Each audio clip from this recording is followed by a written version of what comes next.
আমরা যদিও এত ভালো মুসলমান নই, সমস্যা নেই।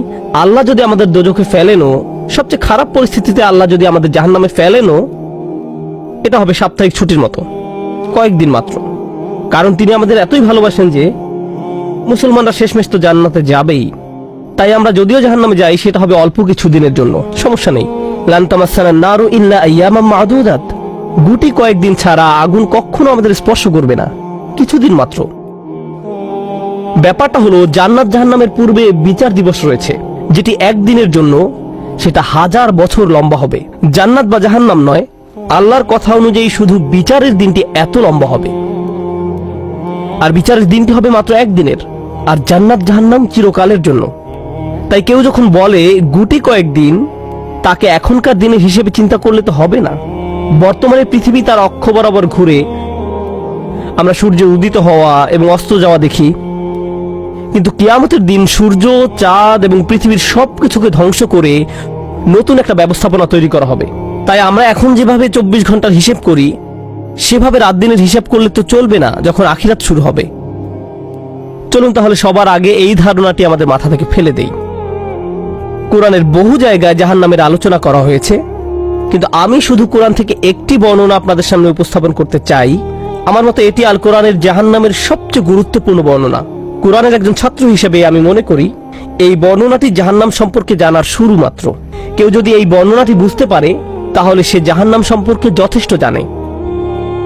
আয়াতটি শুরু করা হয়েছে এই কথা বলে, ওয়ালা ইন মাসসাতহুম, এমনকি যদিও। যখন আমরা বাংলায় বলি যদি আমি সেখানে যাই, যদি আমি সেখানে যাই, তাহলে তোমার সাথে দেখা হবে। কিন্তু কেউ যখন বলে যদিও আমি যাই, এর মানে হলো যাওয়ার সম্ভাবনা ক্ষীণ। তাই আয়াতটি যদিও দিয়ে শুরু হওয়ার মাধ্যমে এমন কিছু ঘটার সম্ভাবনা কমিয়ে দিয়েছে। এভাবে বলার মাধ্যমে আল্লাহ কোনো কিছুর উপর জোর কমিয়ে দেন। সহজ কথায় তিনি বাক্যটিকে দুর্বল করে দিচ্ছেন। যদিও, যদিও কি? যদিও মাসসাতহুম, যদিও এটা তাদের স্পর্শ করে। আরবিতে মাসসা অর্থ কোনো কিছু যখন আপনাকে সামান্যতম স্পর্শ করে, যেমন কোনো মাছি যখন কোনো মতে স্পর্শ করে, যদি সেকেন্ডের জন্য স্পর্শ করে তখন তাকে বলা হয় মাস।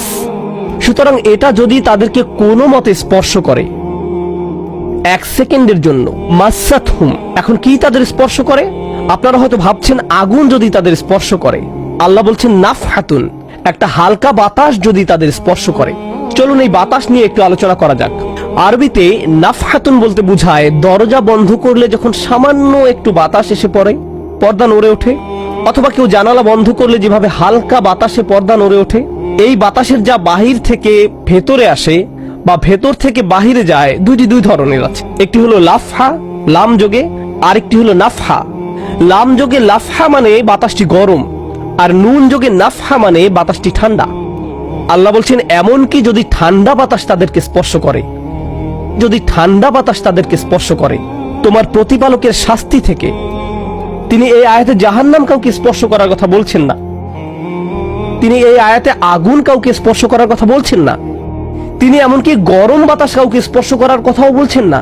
তিনি আগুনের ঠান্ডা অংশের কথা বলছেন, আর এটা আপনাকে চিরকালের জন্য স্পর্শ করছে না। প্রসঙ্গত, আমরা ফিজিক্সে পদার্থের 3টি অবস্থার কথা শিখেছি: সলিড, লিকুইড এবং গ্যাস। সলিড বা কঠিন কিছু যদি স্পর্শ করে, আমরা তা অনুভব করতে পারি। এই মুহূর্তে গ্যাস আমাদেরকে স্পর্শ করছে, বাতাস এখন আমাদেরকে স্পর্শ করছে, আমরা এটা অনুভব করি না। আর এই আয়াতে আল্লাহ বর্ণনা করছেন কি তাদের স্পর্শ করছে?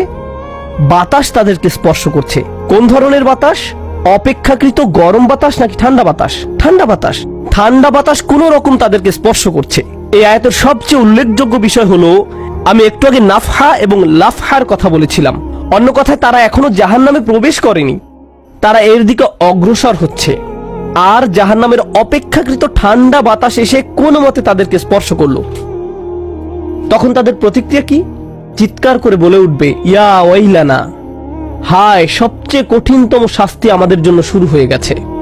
ইন্না কুন্না যালিমিন, আমরা সব সময় অপরাধী ছিলাম।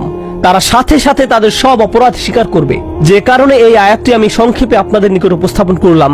প্রথমত, এই আয়াতে আল্লাহ জাহান্নামের শাস্তির অভিজ্ঞতা বর্ণনা করছেন না। আল্লাহ সকল বিশ্বাসীকে জাহান্নামের আগুন থেকে মুক্ত রাখুন।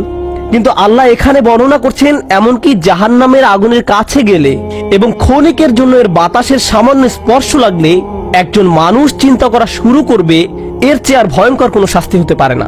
এজন্যই আল্লাহ দোজখের আগুন সম্পর্কে বলছেন, ইন্নাহা সাআত মুস্তাকাররাও ওয়া মুকামা, নিশ্চয়ই তা অবস্থানস্থল ও আবাসস্থল হিসাবে কতই না নিকৃষ্ট।